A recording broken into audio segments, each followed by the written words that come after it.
వీళ్ళ కండ్లల కాకులు ఒడవా ఆడవిళ్ళు అగబడితే చాలు కండ్లల నిప్పులు పోసుకుంటారు కొందరు బడవేగాళ్ళు. రోడ్ ఎక్క భయం.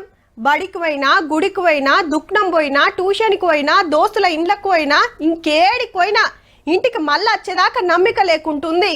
ఇవాళ రేపు ఎట్లా తయారైనరో చూస్తూనే ఉంటుంది. ఆడ ఈడనేం లేదు. ఆడవిళ్లకు ఆపతి ఎట్నుంచి వచ్చేది తెలియకుంటుంది. హగో గందుకే గీకమతి వేసిండ్రు పోతానా. ఉత్త డబ్బా కాదుల్లో ఆడపిల్లలను కాపాడే వజ్రాయుధం. అవు మళ్ళా ఈ స్కూల్ లెవెల్ ఏమన్నా నెకిల్ శాస్త్రాలు చేసిరా అంటే ఓ కాగితం ముక్క మీద రాసి లేచిర్రనుకో అంతే. ఇక పెద్ద ఆఫీసర్లు పోలీసు వాళ్ళు చూస్తారు, ఎవరి మీద కంప్లైంట్ రాస్తారో వాళ్ళ పని పడతారు. కరీంనగర్ జిల్లా సర్కారీ స్కూళ్లలో స్నేహిత పేరు మీద కంప్లైంట్ బాక్సులు పెట్టించింది కలెక్టర్ పమేలా సత్పత్ మేడం. ప్రభుత్వ స్కూల్లో ఇలా జరిగింది అని కొన్ని విషయాలు బయటకి వచ్చింది.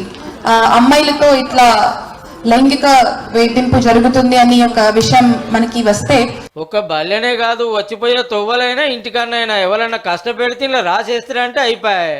అంతా ఆఫీసర్లే చూసుకుంటారు. రిలేషన్స్ తో కూడా ఎదుర్కొంటున్న సమస్యలను కూడా వాళ్ళు ఇప్పుడు రికగ్నైజ్ చేసి తల్లిదండ్రులకు కానీ లేకపోతే స్కూల్లో టీచర్లకు కానీ చెప్పడం ద్వారా ఈ సమస్య అనేది ఈ స్కూల్లో స్నేహిత క్లబ్బులు సూత అందులో స్టూడెంట్లు టీచర్ కూడా ఉంటారు. వాళ్ళు భయపడకుండా చెప్పుకోవడానికి ఈ కంప్లైంట్ బాక్స్ అనేది పనికొస్తుంది. మంగళవారం స్నేహిత డే అని ఆడపిల్లలకి ఏది మంచి ఏది చెడు అని ఇట్లా అన్ని ఎరక చెప్తున్నారు.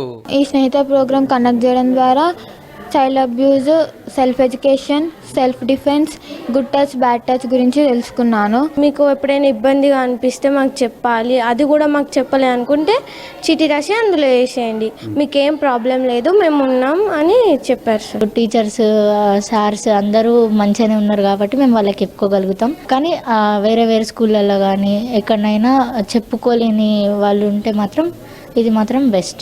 ఎవరికి చెప్పుకోలేక ఇన్నొద్దులు అమ్మాయిలు ఎంత తిప్పల పడ్డారో కానీ ఈ కంప్లైంట్ బాక్సులు వచ్చినాకనైతే జనంత నయమే అనిపిస్తుందట. గసంటి అంతటా పెడితే బాగుంటుందేమో పారి ఆలోచన చేయురి సార్లు.